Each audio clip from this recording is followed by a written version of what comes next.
एक छोटे से गांव में राघव नाम का एक लड़का रहता था। उसकी सबसे बड़ी समस्या थी समय की कद्र न करना। वह हर काम को टालता रहता और इसी वजह से उसकी पढ़ाई और जिंदगी के दूसरे जरूरी कामों में वह हमेशा पीछे रह जाता। उसके घर वाले और शिक्षक उसे बार बार समझाते कि अपने समय की कद्र करो, लेकिन राघव उनकी बातों को अनसुना कर देता। उसे अपने भविष्य की कोई चिंता नहीं थी और वह अपना समय बेकार की चीजों में गंवाता रहता था। एक दिन उस गांव में एक बुद्धिमान व्यक्ति का आगमन हुआ जो अपनी समझ और ज्ञान के लिए दूर दूर तक मशहूर थे। गांव के बहुत से लोग उनसे मिलने के लिए बेताब थे और राघव ने भी सोचा कि शायद यह व्यक्ति उसे कुछ ऐसा सिखा दे जिससे वह अपने दोस्तों से आगे निकल सके। जब राघव की बारी आई तो उसने बुद्धिमान व्यक्ति से कहा, मुझे मेरी जिंदगी में मदद चाहिए। मैं अपने दोस्तों और सहपाठियों से हर क्षेत्र में पीछे हूँ और सबसे आगे निकलना चाहता हूँ। कृपया मुझे बताइए कि मैं कैसे यह कर सकता हूँ। बुद्धिमान व्यक्ति ने राघव को प्यार भरी नजर से देखा और कहा, तुम इसीलिए तकलीफ में हो क्योंकि तुम अपने समय की कद्र नहीं करते। तुम हमेशा कामों को टालते रहते हो और अपने अनमोल पल व्यर्थ में गंवाते हो। चलो मैं तुम्हें एक कहानी सुनाता हूँ जिससे तुम समय की कीमत समझ सकोगे। व्यक्ति ने कहानी शुरू की। एक बार एक राजा था जो बहुत दयालु और उदार था। उसकी प्रजा से उसे बहुत प्रेम था। एक दिन उसने अपने पुराने दोस्त से मुलाकात की जो बहुत गरीब और हताश था। उसके पास न नौकरी थी, न पैसा और न ही इज्जत। वह हमेशा अपनी परेशानियों के लिए दूसरों को दोष देता रहता था। राजा ने अपने दोस्त से पूछा कि उसकी यह हालत क्यों हुई। उसके दोस्त ने उदासी से कहा, जब भी मैं नौकरी के लिए जाता हूँ लोग मना कर देते हैं क्योंकि मेरी आदत काम को टालने की है। अब मुझे समझ नहीं आता कि मैं क्या करूँ।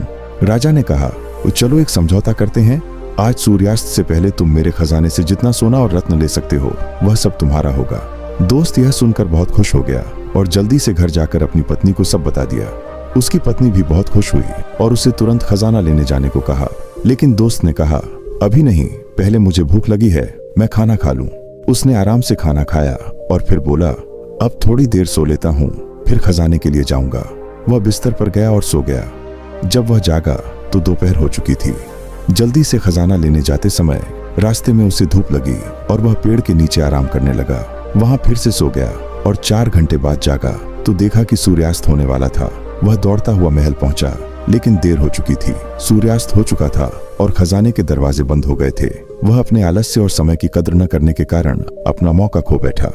राघव इस कहानी को ध्यान से सुन रहा था। बुद्धिमान व्यक्ति ने कहा, समय सबसे अनमोल होता है, लेकिन तुमने कभी इसकी कद्र नहीं की। अब तुम्हारे सामने एक मौका है, समय की परीक्षा। अगर तुम इसे पार कर सको तो तुम अपनी जिंदगी बदल सकते हो। तभी राघव ने देखा कि उसके चारों ओर अजीब अंधेरा छा गया। दीवारों पर अजीब सी परछाइयां दिखने लगीं और एक आवाज आई, तुम समय को पकड़ सकते हो, लेकिन इसके लिए तुम्हें उसकी गति को समझना होगा। राघव को एक घड़ी दिखाई दी जो तेजी से चल रही थी। उसे हर पल घड़ी के साथ ताल मिलाना था। उसने बटन दबाने की कोशिश की, लेकिन कुछ बटन दबाने के बाद भी वह सफल नहीं हुआ। तभी एक और आवाज आई, तुम समय की कद्र नहीं कर पाए, अब तुम्हें इसकी सजा मिलेगी। राघव भयभीत हो गया, लेकिन तभी जादुई तरीके से एक दरवाजा खुल गया और बुद्धिमान व्यक्ति प्रकट हुए। उन्होंने कहा, तुमने सीख लिया है कि समय की गति का सम्मान कैसे करना है। अब अंतिम परीक्षा शुरू होती है। बुद्धिमान व्यक्ति ने राघव को 3 रास्तों में से एक चुनने को कहा। पहला रास्ता स्वर्णिम और सुंदर था, दूसरा अंधकार से भरा हुआ और तीसरा साधारण लेकिन शांत। राघव ने सोचा और अंततः साधारण रास्ते को चुना। बुद्धिमान व्यक्ति मुस्कुराए और बोले, तुमने सही फैसला लिया है। जीवन में हमेशा आकर्षक और आसान रास्ते ही सही नहीं होते। सही समय पर सही निर्णय लेना ही असली सफलता है। राघव ने इस अनुभव से जीवन की सबसे बड़ी शिक्षा ली, समय और निर्णय का महत्व। अब वह आलस्य छोड़कर अपने जीवन के हर पल को सही तरीके से इस्तेमाल करने लगा।